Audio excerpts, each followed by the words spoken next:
판소리 수군가를 들어보신 적이 있으신가요? 수군가, 이게 하니까 좀 어려운데 토끼와 거북이 이야기입니다. 용왕님의 건강을 위해서 간을 가지러 온 자라의 이야기이죠. 아마 전래동화로는 읽었어도 판소리로 이것을 들어보신 분은 극히 드물이라 생각이 됩니다. 그런데 이 수군가를 전 세계 사람들에게 소개한 밴드가 있습니다. 그 이날치 밴드라고 하는 팀이 이 판소리 수군가 중에 범 내려온다라는 곡을 현대 팝송과 결합해서 아주 재미있고 독특한 노래를 만들었습니다. 전 세계적으로 히트를 치는 노래가 되었는데 이게 이제 크로스오버라고 하는 장르이죠. 서로 다른 이질적인 두 가지를 절묘하게 혼합하는 음악 장르를 일컫는 말입니다. 음악에만 크로스오버 장르가 있는 것은 아닙니다. 영화에도 있고 미술이나 기타 모든 분야에 존재합니다. 그런데 이 크로스오버 작업의 정말 어려운 면은 기술적인 데 있지 않습니다. 이 작업의 가장 어려운 지점은 바로 처음 틀을 깨는 일입니다. 본래 있었던 모습, 습관, 전통, 전 이해를 넘어서서 새로운 관점을 갖는 일이 가장 힘든 일이라 할 수 있습니다. 어떤 것에 대해서 한번 생각이 굳어지면 그 생각을 깨고 다른 관점이나 다른 방식으로 바라보는 것은 꽤나 어려운 일입니다. 때로는 불가능한 일이 될 수도 있습니다. 이 이날치 팀 멤버들을 보면 오랜 시간 한 분야에서 전문가의 영역을 걸어온 사람들입니다. 오랜 시간 전통적인 밴드에서 베이스와 드럼을 연주한 연주자도 있고 또 뮤지컬이나 공연을 기획하는 기획 전문가도 이 팀에 있습니다. 또 전문 소리꾼도 물론 있지요. 이들이 각자의 영역을 허물고 뛰어넘어서 협업을 한 결과가 세계적으로 관심을 불러일으키는 이슈를 만들어내게 되었던 것입니다. 유의미한 변화는 그냥 생겨나지 않습니다. 전문성도 물론 있어야 하지만 그 틀을 깨는 변화가 그 위에 더해져야 합니다. 서로 다른 사람이 만나서 하나의 목표를 가지고 차이를 넘고 갈등을 넘어서 시너지 효과를 불러일으키는 일, 쉽게 표현해 보자면 다른 둘 혹은 여럿이 하나로 합쳐지는 일은 결코 쉬운 일이 아닙니다. 부부관계를 한번 생각해 보십시오. 전혀 다른 세계관과 습관에 물들어 살던 두 사람이 만나게 됩니다.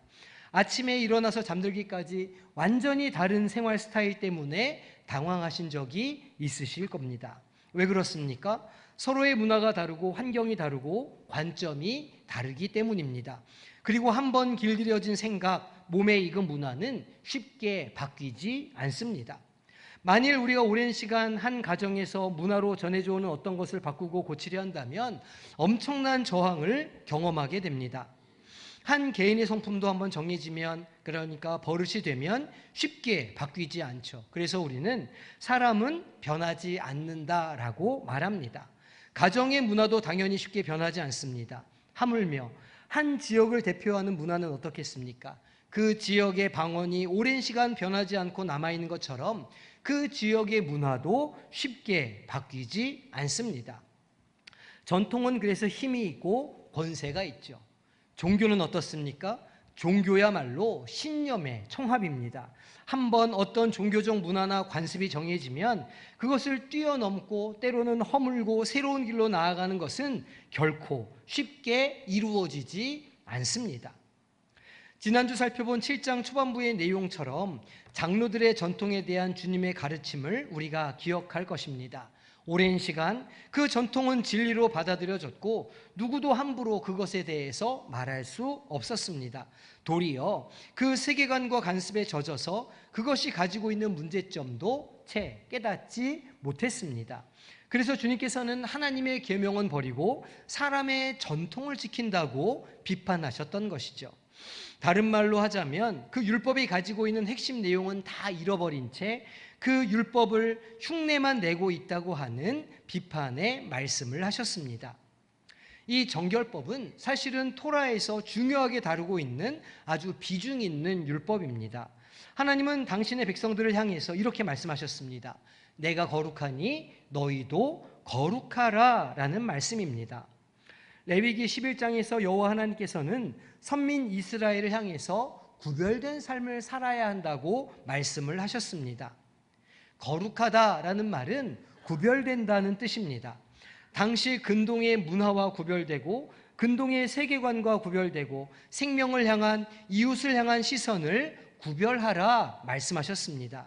그것이 음식물 규정으로, 또 정결 규정으로, 나실일 규정으로 그렇게 세세하게 기록된 이유입니다. 그런데 우리가 정말 조심해야 할 것은 이 구별은 차별이 아니라는 점입니다.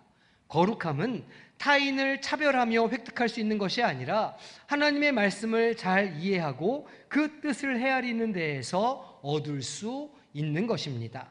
하나님의 모든 율법은 하나님을 사랑하고 그리고 이웃을 사랑하라고 하는 말씀으로 수렴됩니다. 결과적으로 만약 우리가 차별을 통해서 거룩함을 얻고자 한다면 우리의 거룩함은 그저 타인의 가치와 존재를 무시하고 유아 독존하는 것에 불과하게 될 것입니다. 바로 유대인들의 모습이 그러했던 것이죠. 사랑하고 섬겨야 할 이가 없는 거룩이 무슨 의미가 있겠습니까? 하나님께서는 우리의 거룩함이 그저 외모와 행동 양식에서 비신자 혹은 타 종교인과 구별되기만 바라시는 것이 아닙니다. 하나님은 외모를 보지 않으시는 분이시죠. 하나님은 우리 마음의 중심을 보시는 분이십니다. 하나님께서 기뻐하시는 거룩은, 그러니까 하나님께서 기뻐하시는 경건은 그 마음 중심에서 나오는 진실함과 그에 따른 고백적인 삶이라 할 수 있습니다. 그래서 야고보서 1장 26절 27절에서는 이렇게 말씀하시는 것이죠. 우리 한 목소리로 합독하겠습니다. 누구든지 스스로 경건하다 생각하며 자기 혀를 재갈 물리지 아니하고 자기 마음을 속이면 이 사람의 경건은 헛것이라. 하나님 아버지 앞에서 정결하고 더러움이 없는 경건은 곧 고아와 과부를 그 환난 중에 돌보고 또 자기를 지켜 새 속에 물들지 아니하는 그것이라. 아멘. 야고보는 우리에게 말합니다. 진정한 거룩함, 진정한 경건은 이웃을 돌보는 것이고 자기의 마음을 세상으로부터 지키는 것이라 정의합니다. 돌봄이 이웃을 사랑하는 것이라면 지키는 것은 하나님을 향한 우리의 사랑의 마음을 지키는 것입니다. 돌봄과 지킴 모두 사랑에 근거합니다. 하나님을 사랑할 때 우리의 마음을 지킬 수 있으며 이웃을 사랑할 때 그들을 돌볼 수 있습니다. 하나님께서 우리에게 이 사랑에 근거한 삶을 요구하시며 우리의 거룩함이 이 사랑의 실천 위에 드러나기를 원하신다는 말씀입니다. 오늘 우리가 읽은 본문의 말씀은 이러한 하나님의 마음을 잘 보여줍니다.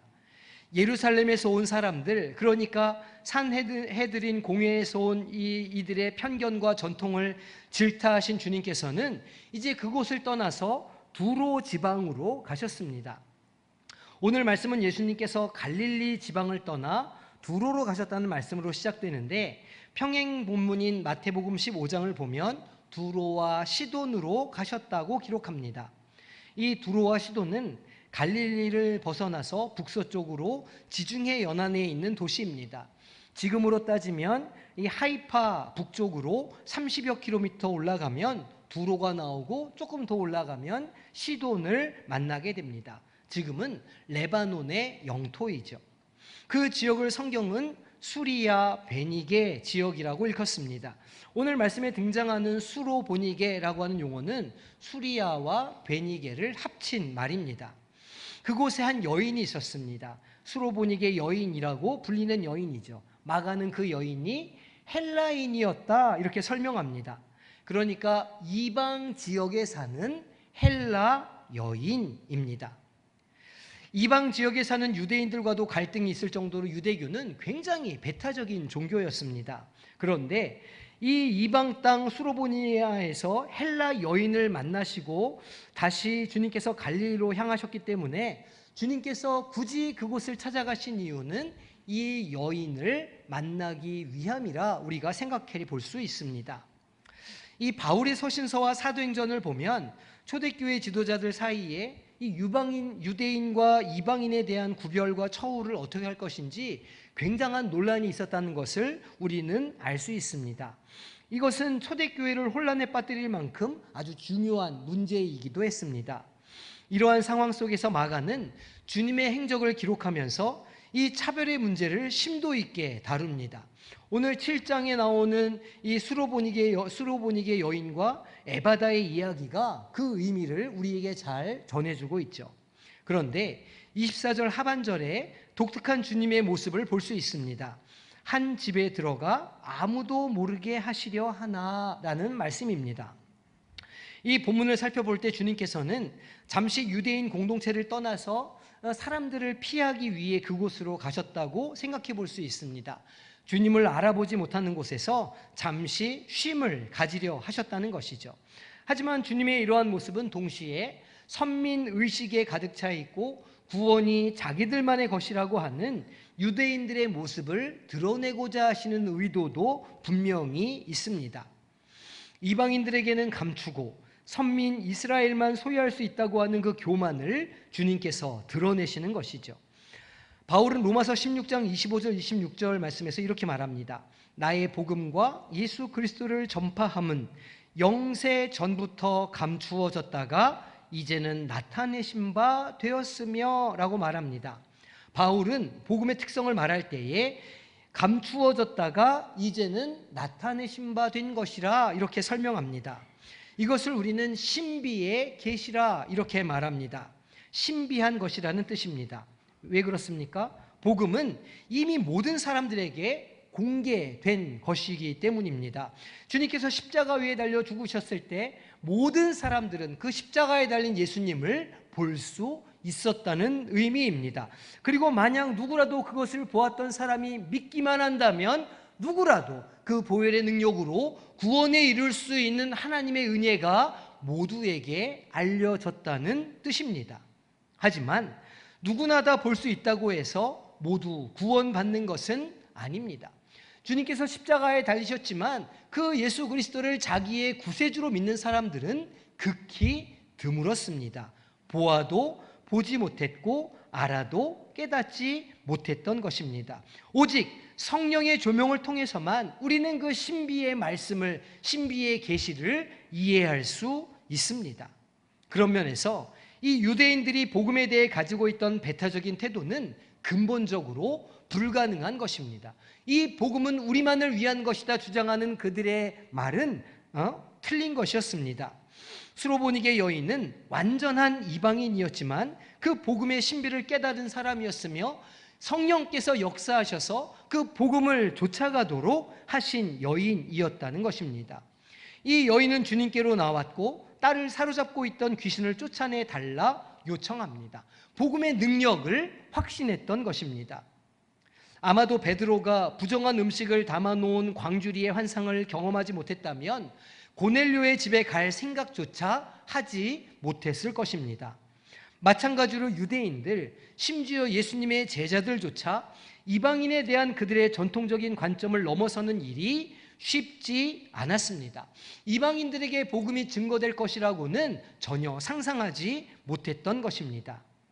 주님께서는 자신에게 다가오는 여인에게 아주 매몰차다 못해 잔인하기까지 한 대답을 하십니다.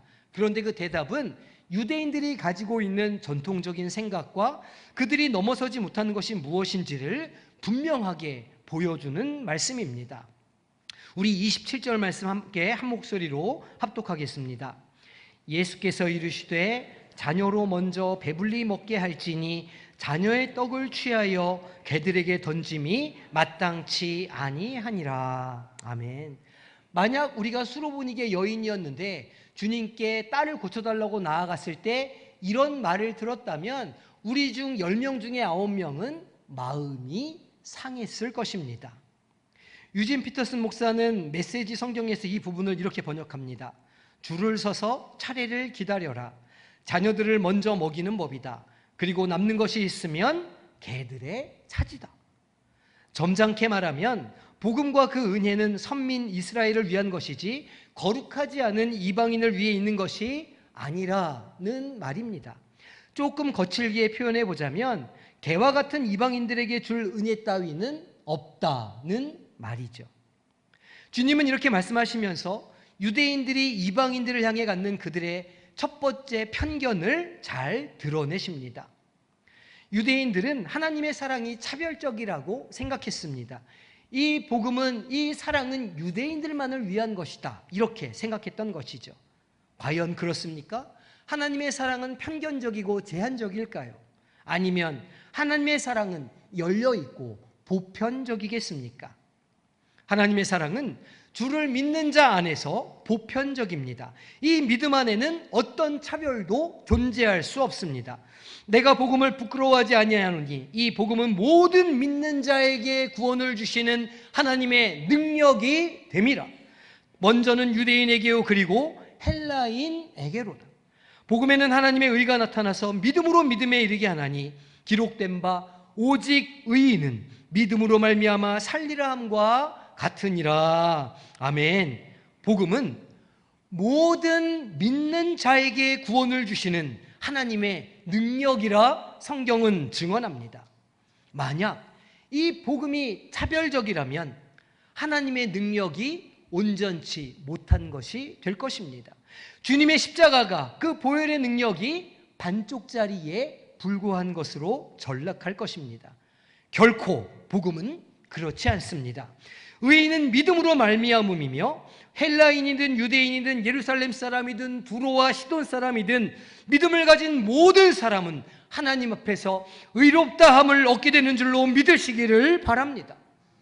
주님은 이 진리를 드러내시기 위해서 일부러 시돈에 와서 이 이방 여인을 만나셨던 것입니다. 처음 요청에 주님이 보여주시는 차별적인 태도에 이 수로보니게 이방인 헬라 여인, 그 마음이 상했을 여인은 어떻게 반응했습니까? 이 반응은 그녀의 믿음과 열정을 잘 보여줍니다. 우리 28절 말씀 합독하겠습니다.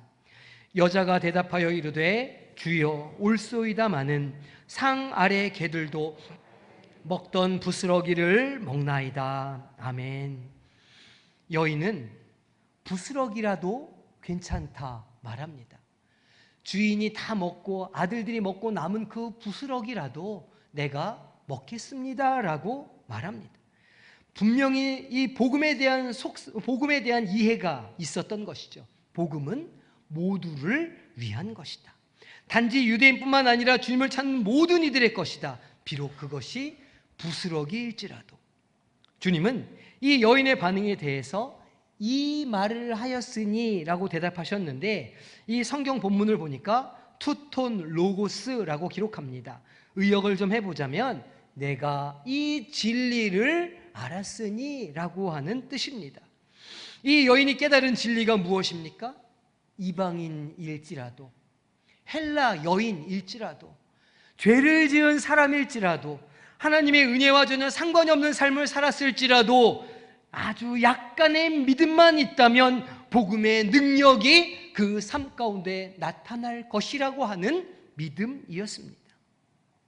우리는 마가복음 5장에 나오는 혈류병 여인에게서도 비슷한 믿음을 발견하게 됩니다. 내가 그의 옷에만 손을 대어도 구원을 받으리라. 이방인이었던 수로보니게 여인의 입장에서 복음의 능력을 덧입는 방법은 그 부스러기라도 취하는 것이었습니다. 아주 작은 것이라도 주님의 옷깃만이라도 내가 만지면 그 식탁에서 흘러나오는 부스러기라도 내가 취할 수 있다면 나는 나음을 입을 것이다. 나는 구원을 얻을 것이다 라고 하는 믿음이, 그 믿음에 대한 열정이 그 여인 가운데 있었다는 것입니다. 자존심이 조금 상해도 남들 보기에 좀 부끄러워도 세상의 시선 신경 쓰지 않고 오직 복음의 능력을 덧입고자 하는 열망으로 그녀는 구원에 이르게 되었던 것입니다. 수많은 유혹과 의심이 그녀의 믿음을 아마 흔들었을 것입니다. 이방 지역에 사는 사람이라서 안 된다. 헬라인이라 안 된다. 이런저런 상황 때문에 안 된다. 형편이 이래서 안 된다. 이것 때문에 안 되고 저것 때문에 안 된다라고 하는 수많은 유혹이 있었지만 그럼에도 불구하고 그녀는 겨자씨만한 작은 믿음을 지켰습니다. 그 마음을 지켰던 것입니다. 그리고 주님께서는 그 믿음을 보셨고 치유의 기적으로 돌려주셨습니다. 아이러니하지만 믿음이 확인되는 때가 언제이겠습니까? 우리의 믿음이 주님 앞에서 증명되는 때가 언제이겠습니까? 믿음을 갖기 힘들 때입니다. 눈에 확실한 것이 보이지 않을 때, 우리의 환경과 형편에서는 희망을 발견할 수 없을 때, 많은 사람들이 안 된다고 말할 때, 그때가 우리의 믿음이 증명되는 때입니다. 그 신락 같은 작은 불씨에서 큰 불을 보는 믿음이 드러나는 때인 것이죠. 이러한 믿음을 가지고 환난의 때에 주님을 바라보며 차별을 극복하고 참된 거룩함을 덧입는 성도님들이 되시기를 축복합니다. 두로에서 이 여인과의 만남을 가진 후에 주님은 다시 시돈과 데가볼리 지역을 통과해서 갈릴리 근처로 돌아오셨다 마가는 기록합니다. 이렇게 구체적인 지명을 기록하는 이유는 역시 앞에서부터 이어지는 주제를 강조하기 위해서입니다. 이방 깊숙한 곳에서 헬라 여인에게 복음의 능력을 증거하셨다는 것이죠. 이 물리적인 경계와 차별을 상징적으로 보여주고 있습니다. 이제 갈릴리로 돌아오신 예수님은 이 물리적인 경계와 차별에 이어서 두 번째 정서적인 경계와 차별을 넘어서시고자 하십니다. 사람들이 귀먹고 말 더듬는 자를 주님께로 데리고 옵니다. 당시 이러한 귀머거리나 소경 혹은 날 때부터 장애를 가지고 있던 사람들에 대해서 어떤 생각을 가지고 있었습니까? 이 사람들이 이런 장애를 가지고 있는 것은 그 사람의 죄이거나 부모의 죄 때문이라, 이 사람들은 부정한 사람들이라 여기는 것이 일반적인 생각이었습니다. 안타깝게도 오늘날에도 장애를 이런 관점으로 보는 이들도 있습니다. 죄받았다 이렇게 표현하는 것이죠. 참으로 위험한 편견이 아닐 수 없습니다. 만약 우리가 누군가를 그렇게 차별적인 시선으로 본다면 우리는 두 가지 면에서 죄를 짓는 것입니다. 첫 번째는 하나님께서도 확정하지 않으신, 말하자면 대법에서 판결나지 않은 사건에서 누군가를 죄인이라 확정하는 것입니다. 우리는 누군가의 죄를 판단하거나 정죄할 위치에 있지 않습니다. 우리가 누구를 정죄할 수 있겠습니까? 우리 눈에 있는 들보도 보지 못하는 사람이 어떻게 다른 사람들의 눈에 있는 티끌을 발견할 수 있겠습니까? 만약 우리가 장애를 그렇게 판단한다면 그것은 우리 안에 있는 죄를 고백하는 것과 마찬가지가 되는 것이죠. 둘째는 이 장애가 하나님께서 하나님의 일을 행하시기 위한 섭리 가운데 주신 것이라는 사실입니다. 실로암 맹인의 경우에 주님께서는 분명하게 말씀하셨습니다. 죄 때문이 아니라 하나님이 하시는 일을 그에게서 나타내고자 하심이라, 이렇게 말씀하셨습니다. 만약 우리가 이 편견을 가지고 장애를 대한다면 그 하나님의 일하심을 부정하는 것이 될 것입니다. 하나님의 영광을 가리는 죄를 범하게 되는 것이죠. 당시 유대인들은 일반적으로 장애에 대한 차별적인 시선을 가졌습니다. 모두 정결법에 관련된 전통에 입각한 차별이었습니다. 이 수로보니게 여인의 이야기가 공동체 외부의 이방인을 차별하는 것이라면, 이 귀먹고 말더듬는 자에 대한 차별은 우리 내부에 있는 공동체 안에 있는 누군가를 심리적으로 이방인을 만드는 차별이라 할 수 있습니다. 이에 대해 예수님께서는 어떻게 하셨습니까? 예수님은 그를 따로 데리고 무리를 떠나셨습니다. 그리고 그를 아주 특별한 방법으로 치유하시죠. 양쪽 귀에 손가락을 넣으시고 침을 뱉어서 그의 혀에 손을 대셨습니다.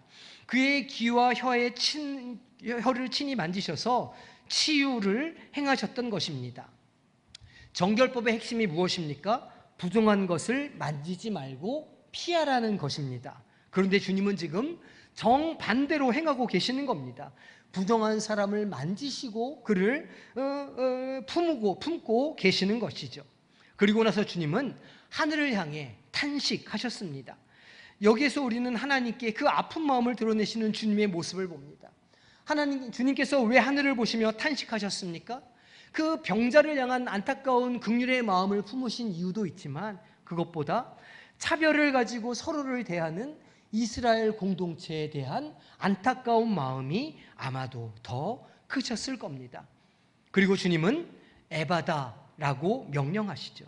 에바다, 무슨 뜻입니까? 열리라는 뜻입니다. 그렇게 하자 그의 귀가 열리고 혀가 풀려 말이 분명해집니다. 주님께서 이 죄인들을 향한, 그리고 이방인을 향한 그 열정을 우리가 보게 됩니다. 주님은 바로 우리를 돌보시는 분이시라는 사실이죠. 우리를 돌보시고 우리를 품어주시며 우리를 고쳐주시는 분이십니다.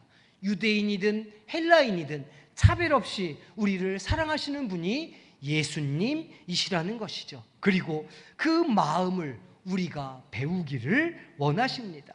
주님의 그 긍휼의 마음, 그 열정이 차별을 극복하고 하나됨을 가져옵니다. 그래서 에바다라고 하는 이 말은 중의적입니다. 에바다, 열리라는 이 말씀은 입과 귀가 열리라는 말씀이지만 동시에 우리를 향한 말씀이기도 합니다.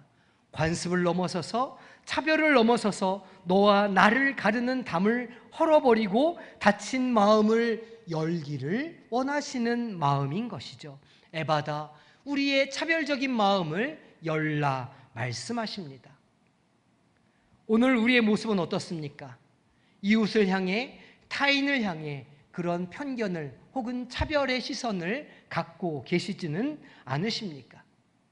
개인의 삶의 차원에서 스스로 착각하며 사는 것은 크게 문제가 되지 않을 수도 있습니다.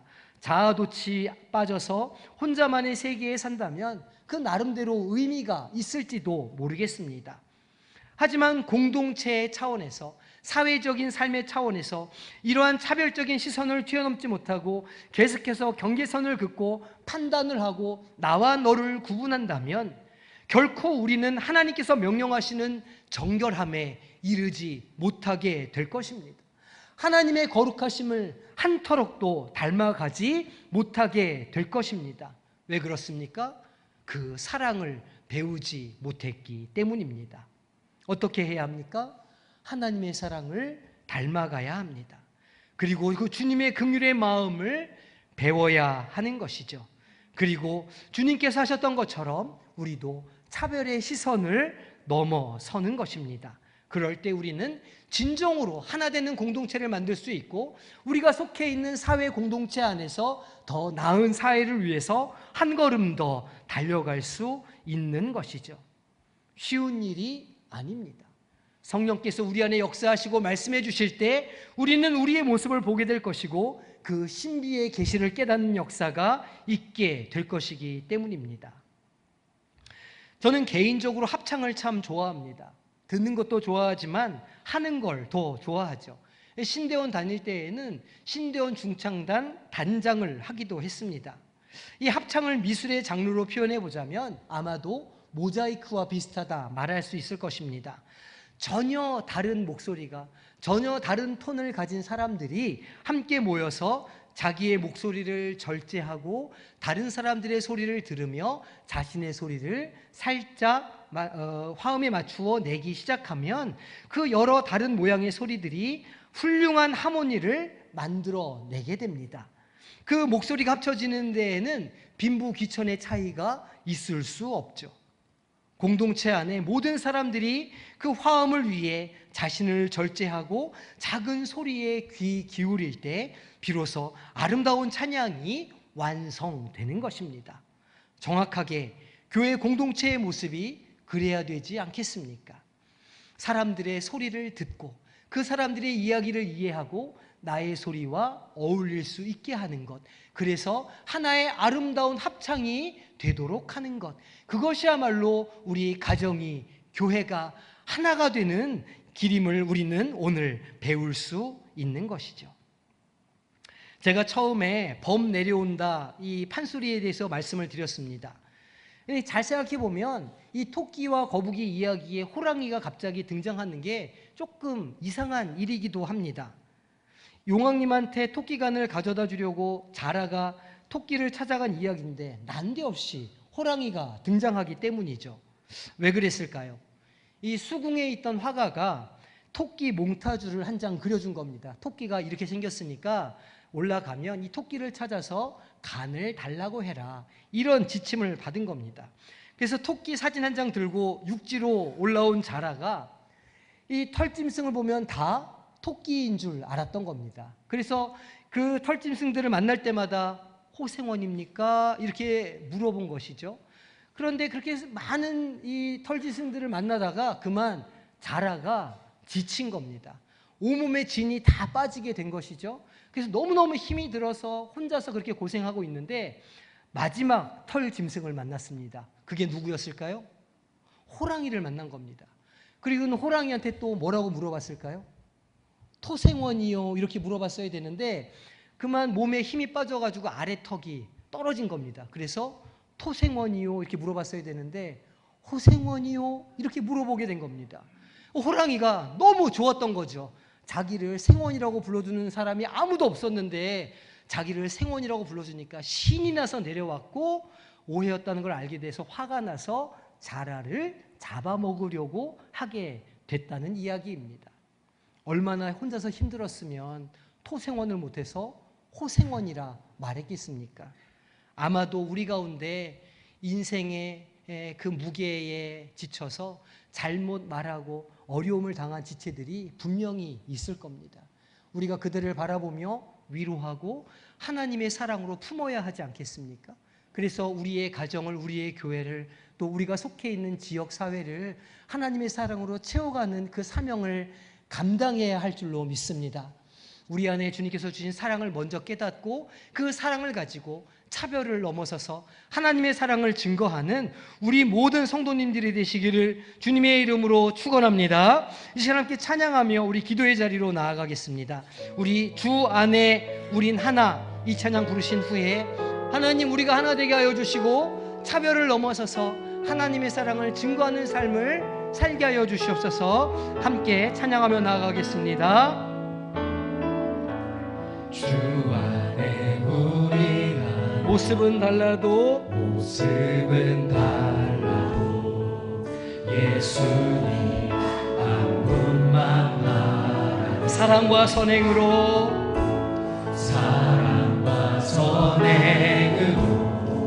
서로를 따스함으로 모든 어가리. 주님 우리 안에 함께 하시니 현재 자매의 기쁜 가슴 느끼네.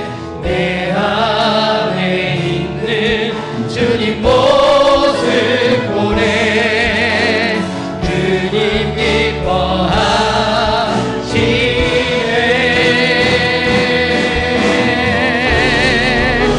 주님 우리를 통해 일하시길, 주님 우리 통해 계획하시니 부족한 입술로 찬양하게 하시니. 주님 우리 통해 계획하시니 너를 통해 하시기에. 주님 우리를 통해 계획하시니 주님 우리 통해 계획하시니 부족한 입술로 찬양하게 하시니. 주님 우리 통해 계획하시니 너를 통해 하시니. 한 번 더 고백합니다. 주님 우리를 통해 계획하시기를 찬양합니다. 우리 통해 계획하시니 부족한 입술로 찬양하게 하시니. 주님 우리 통해 계획하시니 너를 통해 하시니. 이 시간 함께 기도하며 나아가기를 원합니다. 하나님, 주님께서 귀하게 보시는 영혼을 나도 귀하게 보기를 원합니다. 나를 귀하게 보신 것처럼 내 옆에 있는 이 사람을 나도 귀하게 여기게 하여 주시고 서로를 귀한 존재로 여기며 서로 사랑하며 살아가게 하여 주시옵소서. 주님을 닮은 사랑을 사랑하며 살아가게 하여 주시고 그리하여 우리의 가정과 교회와 일터가 건강하고 아름답게 성장하는 우리 공동체 될 수 있도록 역사하여 주시옵소서. 그곳에 사랑과 격려와 위로가 넘치는 곳이 되게 하여 주시옵소서. 이 시간 주님을 한번 부르고 기도하며 나아가겠습니다. 주여, 아버지 하나님 감사합니다. 이 시간 주님 앞에 기도하며 가져가며 나아갑니다. 주님께서 오늘 우리에게 말씀을 주셨사오니 우리가 이 말씀을 붙잡고 나아갑니다. 우리를 향하신 놀라운 섭리를 우리가 아버지 하나님 앞에 나오며 살아갈 때에 주님, 우리가 주님의 모습을 닮아가기를 소망합니다. 주님께서 나를 귀히 여기시고 나를 용서하시고 나를 받아주셨던 것처럼 주님, 우리도 서로를 받아주게 하여 주시옵소서. 서로를 용납하며 차별적인 시선을 넘어서서 하나님의 그 놀라우신 공동체를 세워가는 우리 모두가 되게 하여 주시옵소서. 귀하게 여기게 하여 주시옵소서. 귀하게 여기게 하여 주시옵소서. 귀하게 여기게 하여 주시옵소서. 주님께서 우리를 귀하게 여기셨사오니 아버지, 우리도 서로를 귀하게 여겨 서로가 위로받고 사랑받는 가정과 공동체 되게 하여 주시고 아버지, 너를 위로함으로 사랑함으로 달아가게 하여 주시옵소서. 우리를 불쌍하게 여겨주시고 우리만 한 주간이 그 귀한 존재로 차별하고 사랑하는 우리 모두가 될 수 있도록 주님 역사하여 주시옵소서. 아버지 하나님, 우리가 서로를 귀한 존재로 여기기를 소망합니다. 우리가 세상에서 살아갈 때 얼마나 소외되고 외로운 존재로 살아갑니까? 우리를 봐주지 않고 우리의 고통을 이해해주지 않는 세상 속에서 아버지 하나님, 주님께서 우리를 사랑하여 주신 그 사랑으로 우리가 살아갈 때에 우리도 서로를 사랑하며 서로를 귀하게 여기며 살아가는 우리 가정과 교회가 되게 하여 주시옵소서. 그리하여 그 귀한 존재가 그들이 살아가는 곳을 귀한 곳으로 만들어가고 그리하여 그곳에서 하나님의 나라를 증거하고 하나님의 나라를 살아가는 복된 존재들이 될 수 있도록 주님 축복하여 주시옵소서.